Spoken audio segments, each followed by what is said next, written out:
So, do you have any understanding about digital divide?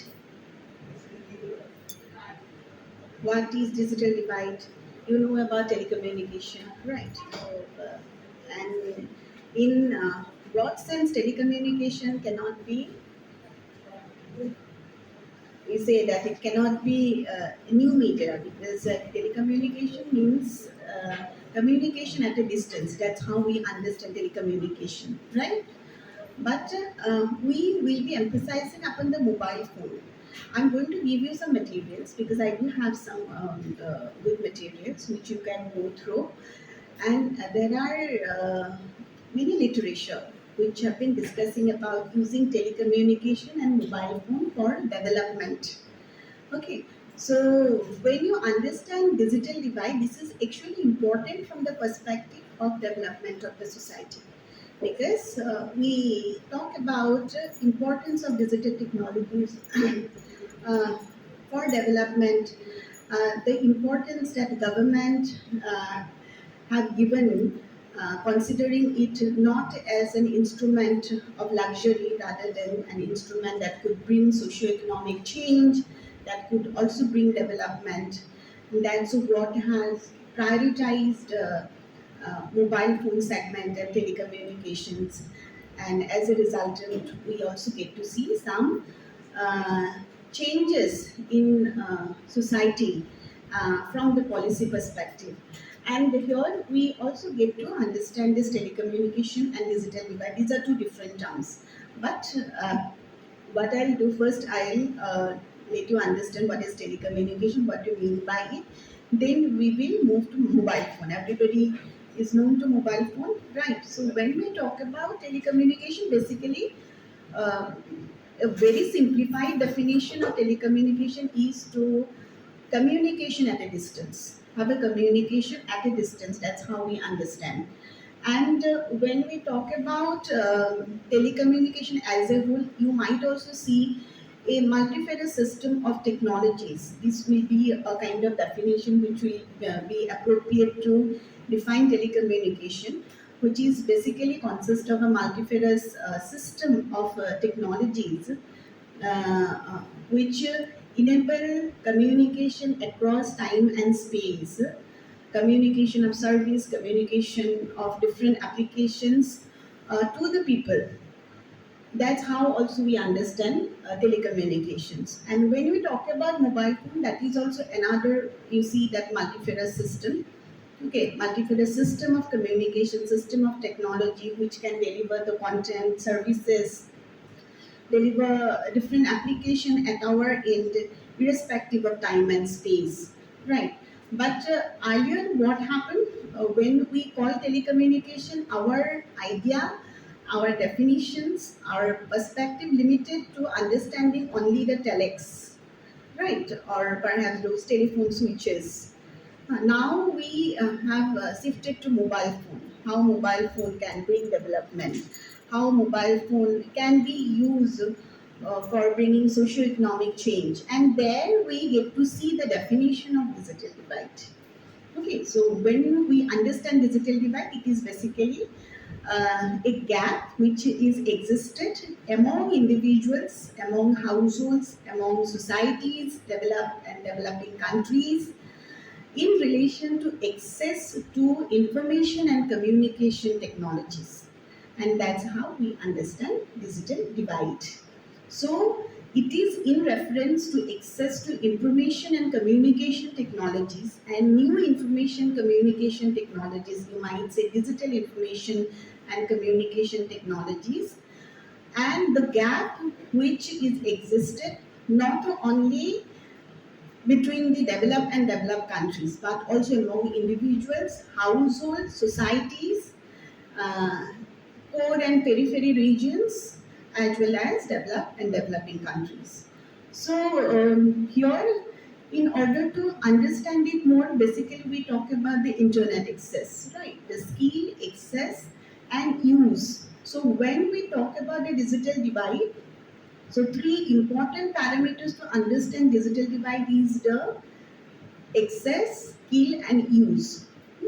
So access is about physical access we are talking of. and skill about using that technology and physical artifact. And when you are talking about the user, here we are talking about meaningful use of that technology, means after accessing it may not also lead to meaningful use of that technology, right? So how telecommunication could be located into that discussion related to digital divide. It's important now. You say that initially we had those telephone lines. Even during colonial regime, also government installed this line basically to control the movement, mass movement. So after independence, we actually had the colonial legacy, which was followed up. So during the socialist regime, we also had a kind of socialist policy under which we had a plan, the post and telecommunication division, and the whole structure was the hierarchical, and it is also set state run monopoly. So there is no access to private sector to invest upon manufacturing of the telecommunication equipments, and the whole, you see, offices of the offices and even this telecom sector is state run as well as highly monolithic, in the sense that there is no change, there is no competition from uh, any other sectors, because there is no deregulation, there is no privatizations, and also there is lack of efficiency, lack of productivity, lack of growth that characterized the telecommunications just before the independence, and that continued till 1984, till Rajiv Gandhi's government, because telephone till then was considered as an object, an instrument of luxury, and only the elite people can use the telephone. Urban people who are living in the urban areas, some corporate, some businessmen would use this telephone.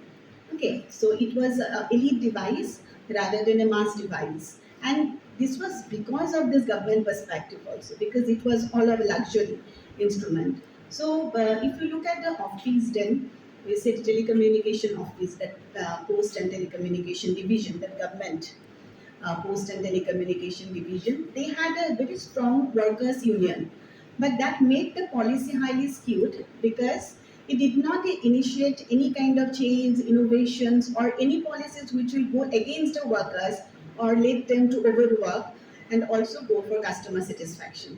So there were no provision of customer satisfaction, client satisfactions were there, and private sector pressures were not there because there was no other unit also, other sectors which will be competing with the government to deliver the services. So in terms of delivering the services, existing of different players are very important, and that was realized during 1984 first.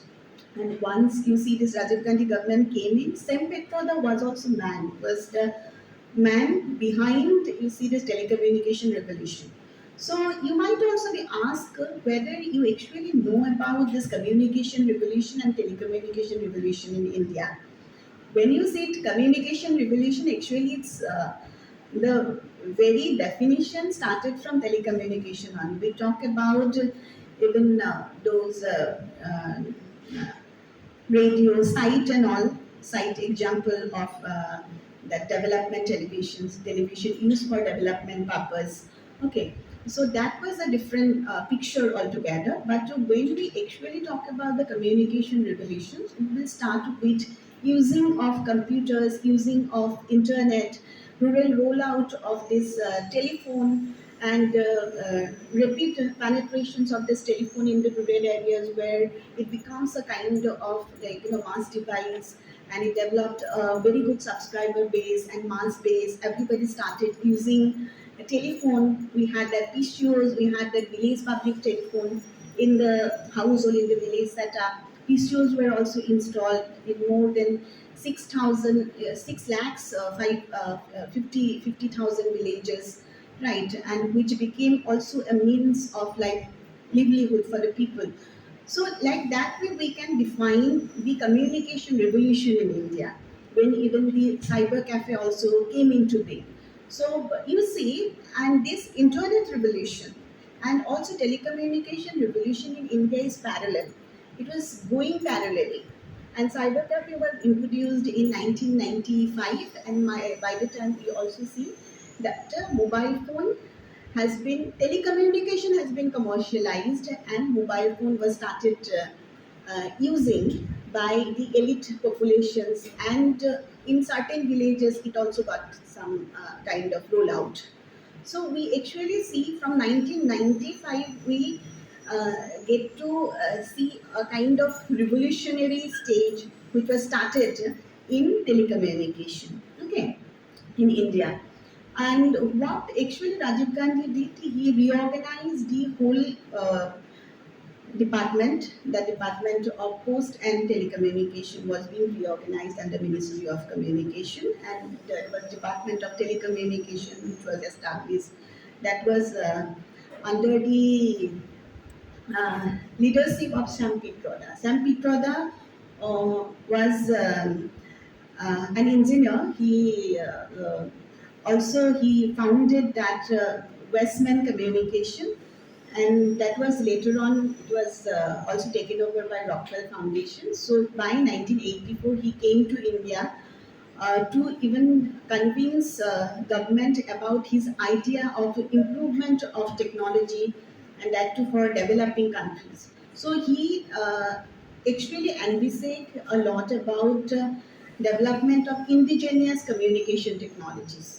Indigenous communication technologies, in the sense that development of communication technologies that too for local use, because you see there are different climatic conditions in India as well as West in India versus Western countries. We can get to see that climatic conditions are different, and hence there has to be, according to him, there has to be some kind of technologies which could survive into that climatic conditions. There is extreme heat in most of the developing countries, especially in African countries, in even South Asian countries.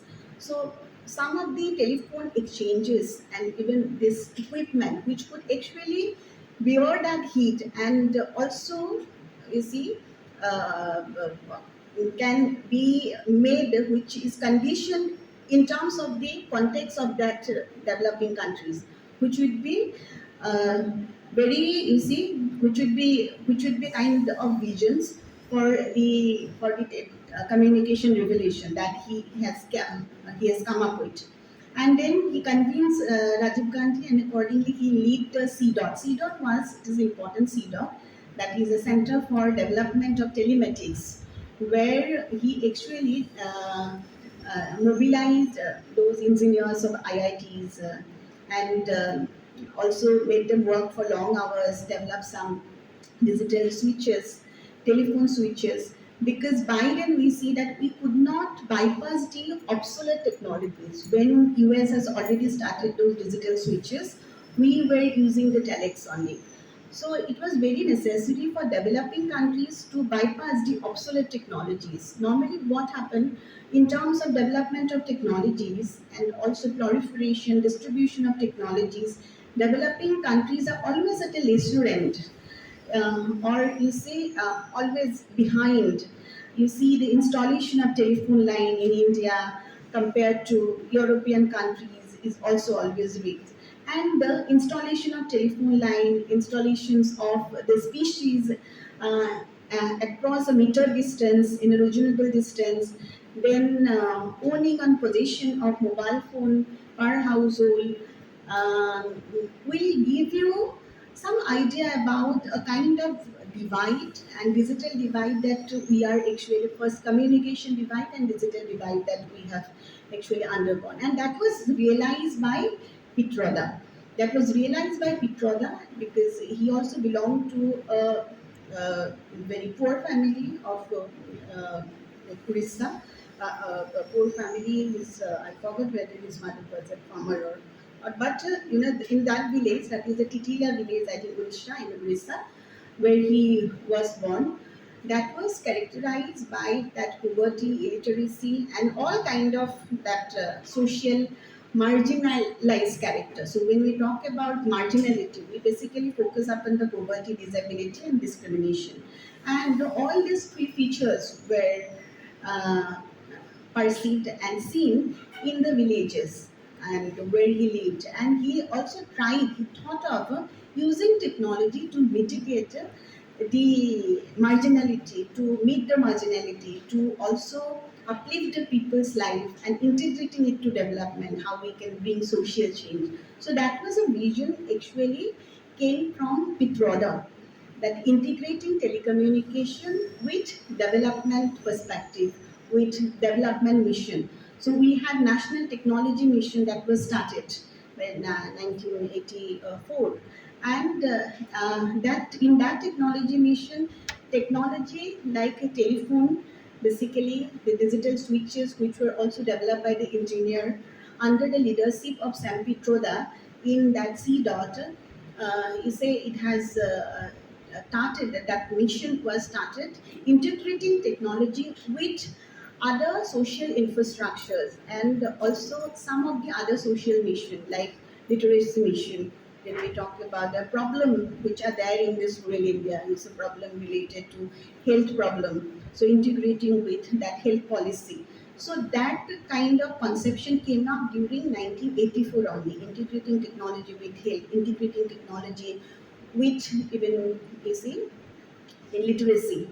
Okay, and that was also a perspective of national technology mission that he envisaged. So I'm giving you a brief and try to contextualize digital divide. Okay, and you see, then you also get to find one example that during that period of time, what happened that you see people had problem related to drinking water. Now also people are having problem in Guwahati. To people, every household has problem related to drinking water, right? So at that point of time also there were problems related to drinking water. So it is like a never-ending problem. So in order to meet the problem, so how technology could be used was being envisaged by him. How using technology could mitigate problem related to drinking water. So perhaps he said that okay, rigs are required for drilling the well. So the problem was that people were not informed how many rigs were available. So in government department, even people were not known because of lack of information. So there is no proper provisions and database to store the information. And hence there is problem related to information that people were not able to tell how many rigs were available. Then after UNICEF, that data, after looking into the UNICEF data, came to learn that there were around 1200 rigs available in India. So that rigs could actually drill well, and it takes 10 hours to drill a well. Okay, and it also takes 10 days to uh, place a rigs from one place to another place. And these 10 days it will take just because of that bureaucratic wrangling of activities to decide the sites and all, where to drill a well, etc. So he said that we can reduce that time which it actually takes to drill the well. With the help of this technology, we can reduce the time to taking the drill from one side to other side, and that's how we can even uh, reduce the consumption of time that has been uh, we say that has been there in government department is usually because of bureaucratic wrangling. There is a red tapeism and all that could be reduced. So red tapeism could be reduced, consumption of time could be reduced. So that he envisaged, and that was implemented also. So well was constructed. And that's how technology was integrated to, you see, that mission of even making 40 liters drinking water available for each individual per day. So that's how he implemented it, and somehow we could also reduce the time that was required earlier in terms of choosing the sites and also taking leads from one place to another. Now it will be easier for us to decide the sites, and we have also information stored in place. So that's how you see that technology is integrated to development, and the implementation was in micro scale till then. You see, These were some of the concepts that were envisaged. But now we have varieties of examples of using technology for development, using internet for development. We talk about mobile value-added service. We talk about e-educations. We talk about mobile learning. We talk about mobile health now.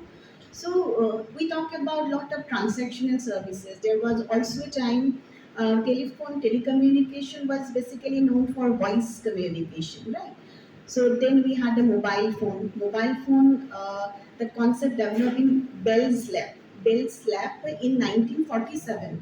Then standard developed in UK and Japan. We also have that universal telecommunication mobile system, that is, universal mobile telecommunication system, that UMTS was developed. Then NTT Docomo and 3G were developed. Some standards were developed to even facilitate the voice data and also use a multimedia communication. And wireless application protocol was developed to even to support that signal switching from one area to another area. So, like that way, we actually see there are various development at different period of times in terms of technology, but we will not go that detail into this technology.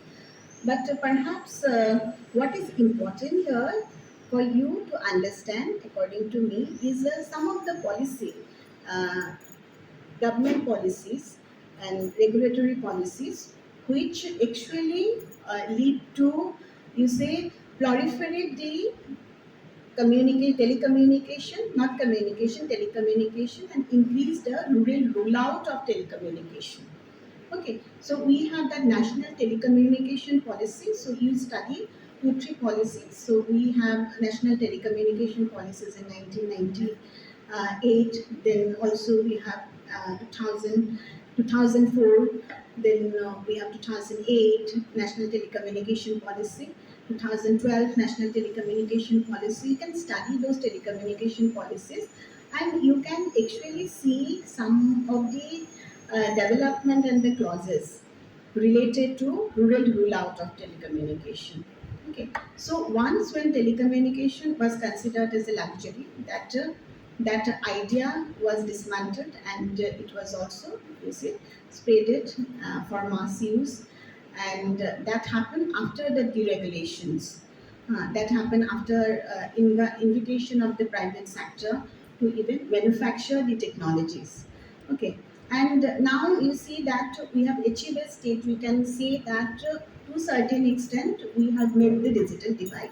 So if digital divide is about that gap that we are talking about, the gap in access to telecommunication, in access to digital technologies, and this gap which is also faced by individual households, societies, and countries. Okay, so then we can actually see that what can meet the gap is that universal access, right? And there is also a term universal access, which is used in different policy documents. Even in India, also we have Universal Service Obligation Fund, and that fund was basically a kind of process to bring in the private collaborator, private industries to invest upon some universal service levy.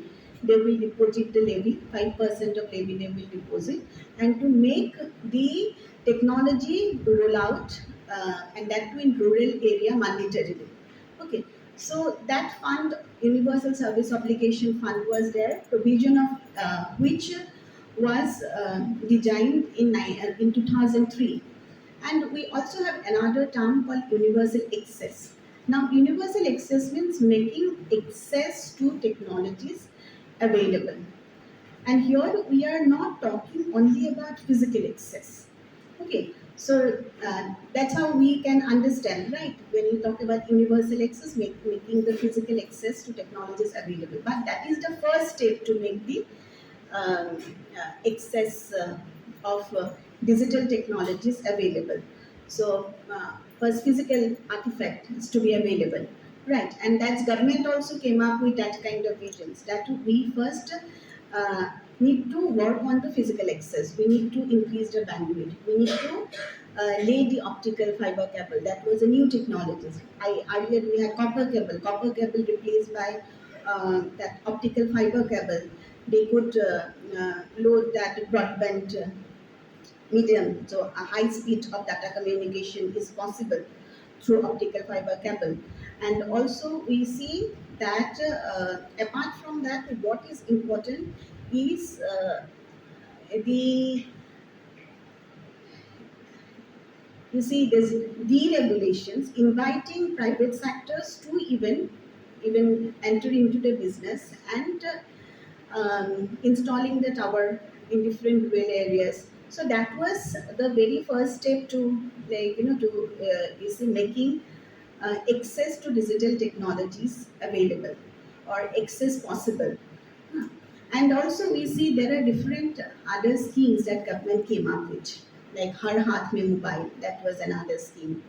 And right from the VPT, okay, apart from that mobile phone, we had earlier village public telephone. Issues were installed. When village public telephone were installed. So government targeted some villages, number of lakhs of villages where there will be village public telephone. And also there will be PCOs that are old meters and PCOs, that concept of PCOs were also envisaged by Petroda, that old meters, old telephone line were integrated with small meters, and that could actually create and give a subsistence to a family. And that was seen that 6 months of running business can also the running business of PCO, inhabit ratio by one member could give a very good subsistence to the whole family. Now, earning from it could make a family going. So that was envisaged by Pitroda, and that was a result also got. And thereafter, we get to see the importance of that internet community centers. So we had those PCOs. So a little improvement of those PCOs, if we could convert it to that internet community centers and making these internet facilities also available, and government databases also made available. That was also an idea that NBC later on. And then we see in this that national telecommunication policy, gradually we get to see emphasis of the spectrum allocation for private sectors, and also about the consumer redressal grievances, importance given for protection of the grievances of the consumers. And also consider their grievances. That importance was given, which was not there initially, because it was as it was overstaffed, and there was a very strong union, and that union actually deterred any kind of policy towards consumer satisfaction. Now, you see, in terms of protecting the consumers, new measures have been introduced in terms of, you see, uh, that tariff, lower tariff rate. That was very important. Tariff rate has been lowered down. That was important. Then measures towards when you see uh, any kind of measures regarding any kind of grievances. So within you see the 20 seconds you're supposed to receive the call from any consumer and to take the grievances, take the complaint from them. So that kind of measures have been introduced. And also refund if any transaction happen, refund to like consumers. That kind of measures also taken, introduced. There is also consumers protection and grievance redressal cell which was instituted to redress the grievances of the consumers. So, like that way, you see that some new policy measures have been introduced and making the access to telecommunication, you see, universal through these policies. And some of the freebie scheme like Har Hath Mein Mobile, then Bharat Mobile scheme is there. These are some of the freebie scheme, and most of the government initial scheme were freebies only. They distributing tablet, distributing this laptop, distributing the mobile phone to around like 56,000 household. Okay, free of cost distribution of mobile phone along with that is a SIM card. Or there are also schemes to distribution of mobile phone to 2 lakh households, and that to giving a free SIM for 2 years and 30 rupees per month, monthly recharge capacity. So that kind of provisions were also introduced by the government and to universalize the telecommunication services. Okay, and then we get to see that in terms of indigenization of manufacturing, that was envisaged during 1984. And in during COVID period in 2020, we have that production link uh, PLI, that PLI scheme, production link, some you will get to see, you find out, you verify. It is through which you see invite production linked incentive scheme, through which government invite the private sectors and the foreign direct investment are being invited, foreign mobile manufacturers are invited, and giving them space to work with the local manufacturing unit. At the same time, revamping the local business. You see, the part of Make in India program. So that has also been, you say, implemented by government. And now this is basically the development. Some of the literature I'll be shared with you. So there are different, you say, different states and initiatives government has been taken for rural rollout of telecommunication at different period of time. Okay, and after 2000, even that to after 2012, there were more of those policies came up, and there is also a central sales tax act that came in 1956, that according to act there are certain goods of special importance, and mobile phone was also considered a good of special importance, and also mobile phone exempted from, like, tax. So, and reviews not exempted, fully exempted, means that it is also a good of, you say, special importance, and hence that tax is reduced from 12.5% to 5% tax for those manufacturers who are into mobile business. So like that, with this kind of provisions were also, and various kind of avenues government has made avail for manufacturers. And then we say, when we talk about the divide, we talk about the physical artifact, access to physical artifact, and these provisions are basically making the mobile phone available. First, you see that creating a broadband network for good connectivity, and also you see that what is important is basically uh, physical access, at least affordance of a technology will come later. First, if we make it available for free to the rural masses, they could access it and they could use it. So that was the concept. So when we talk about this digital divide, there are some parameters to understand it. Okay, first is the physical access. Second is the affordability or financial access. Third is the cognitive access. Fourth is the design access. Fifth is content access. Sixth is political access. So here you actually see, first physical access is related to the availability of physical artifact, network, bandwidth, and the devices across the that designated area. So making that devices available, making that network available, making suitable bandwidth available. So is the physical access. Okay, and then we talk about the financial access. Basically, you work on the affordability factor of that device. So for you cannot even distribute freebies for all the time. So like for a period of time, you can distribute mobile phone. free of cost for 2 years, for 3 years duration, and that too for targeted populations, not for all. Right, targeted populations whom you think that using mobile phone can change their livelihood options, or by using mobile phone they can change themselves. There are some changes in the community setup.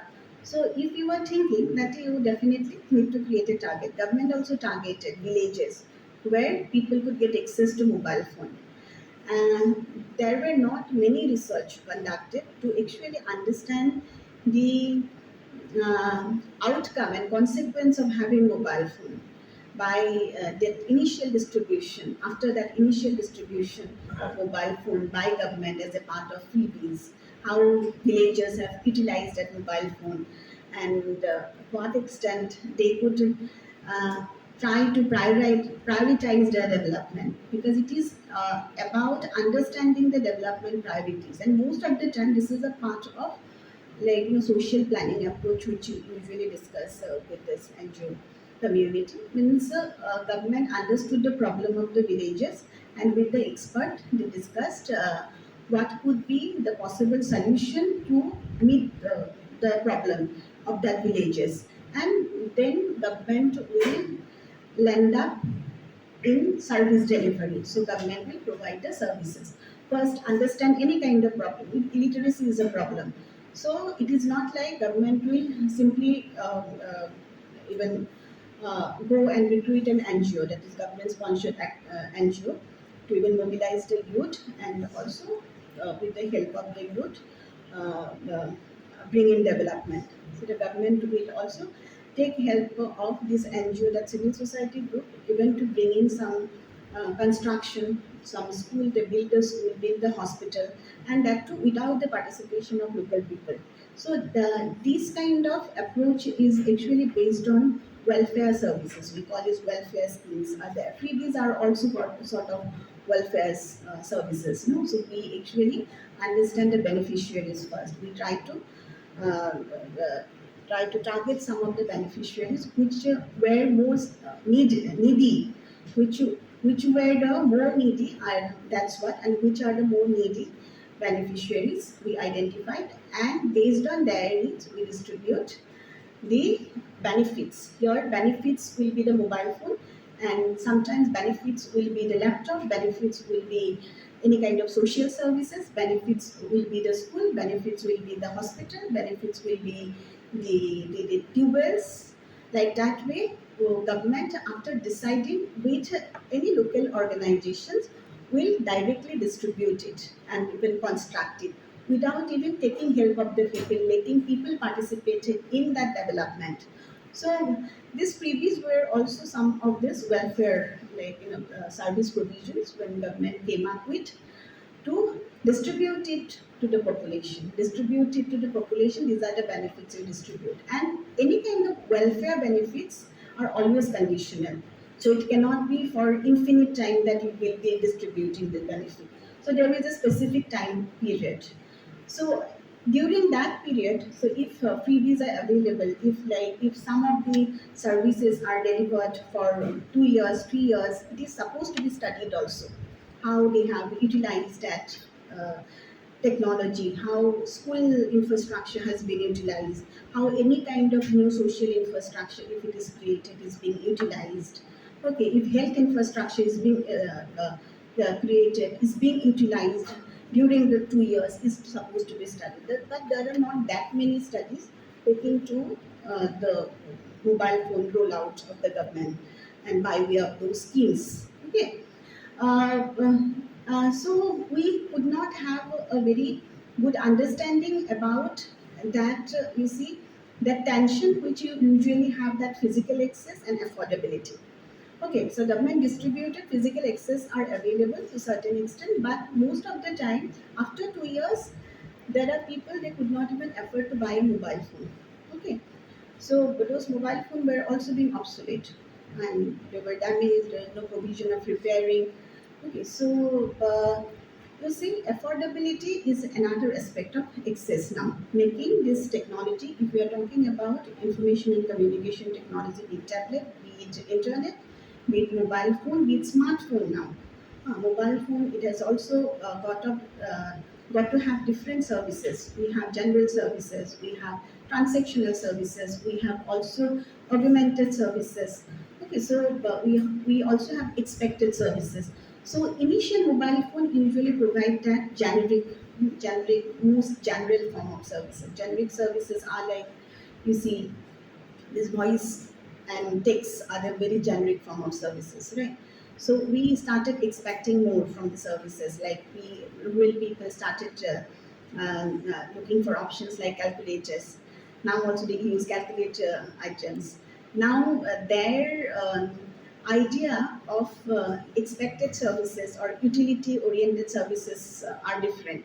Their idea, their visions and their priorities, rural people's priorities of those utility based services have been different. But earlier their utility based services were basically limited to just having that calculators, having that, you see, that a torch light, having a torch light, and uh, also you see free recharge option if there, free talk time options.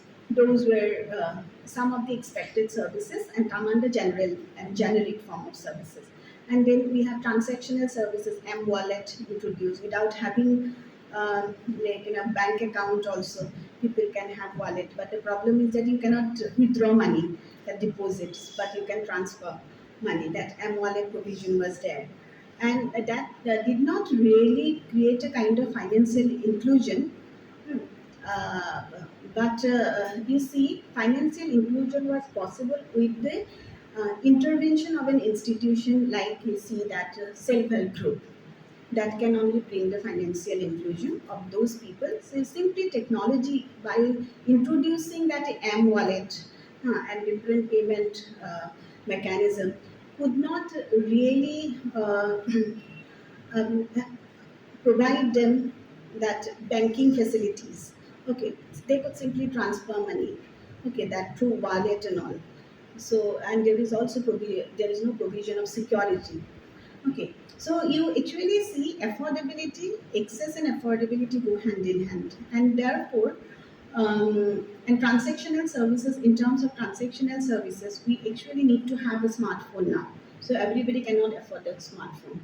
So that was another serious uh, barrier to universal access.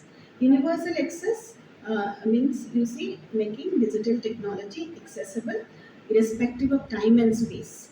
That's how we understand universal access. Making digital technology accessible irrespective of time and space. And there are also different niceties of universal access. You see that there are some core regions and the periphery regions. You see, I'll give you example about this telecommunication revenue, which is generated in the developed countries and developing countries. You see, telecommunication and also you see the telecom line which is installed in developed countries and developing countries. You get to see the divide. Suppose 23%, this is actually a data of ITU generated by International Telecommunication Union. So 23% of household, uh, um, you see, uh, living in 50 countries can access to 86% of telephone line, whether 5.7 billion population living in developing countries can access only to 1.7 million telephone line. So universal access for developing countries was different from developed countries. For developed countries, universal access means telephone in every household. But for us, earlier, universal access meant telephone at a reasonable distance, and hence we had those issues. Now, somehow, we could meet the barrier related to access, and we have improved upon our status.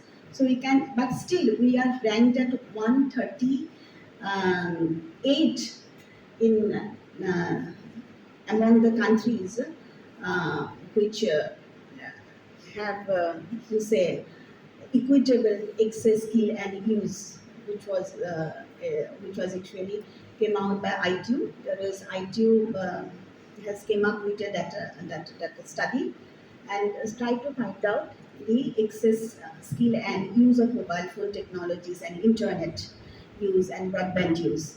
And we ranked 138 among 190 countries. So we are much behind among all the countries you see. Among 190 countries, we ranked in 138 only, right?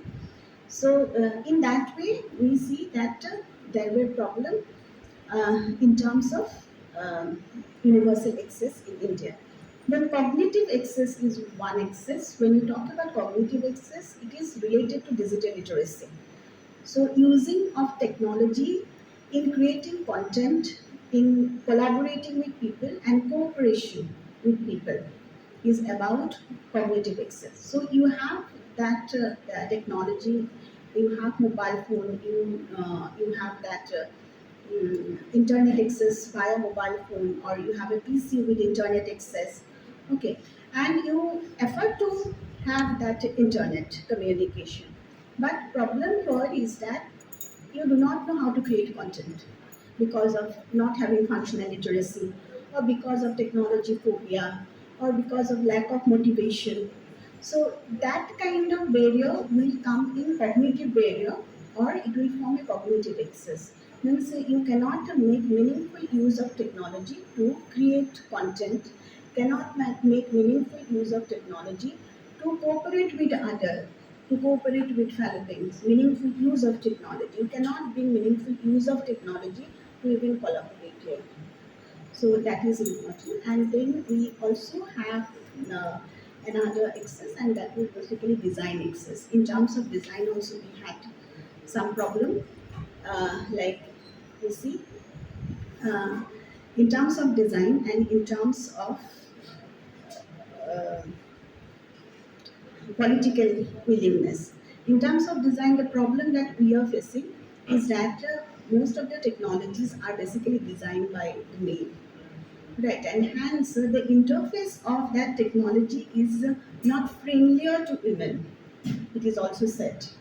So I also carried out a study related to digital divide among the male and female, and most of the female were you say are not motivated, or female having that calculative mentality of getting that technology, or using that technology, or not using that technology, or they have problem in terms of designing. They could not quickly adapt to that designing device, that designing of that technology. So they prefer more of icon rather than text. Okay, so the designing interface of any technology is also very important, which will uh, make access universal. And then we have content access. Content, usually this is a problem and barrier with each and every technologies. You see, the websites are also mostly written in English language. So content language is not language is a barrier at times, and content is not accessible for majority of the people.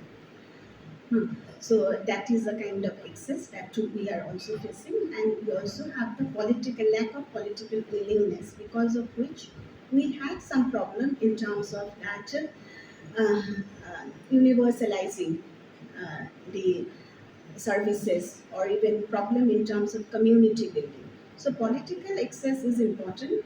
So where there is the use of technology for building a community, for even you see that get to see a community collaborations. So we talk about e-governments. Here also that political access is required, that willingness of the people at different level to participate to community building, and participate, and that too through community.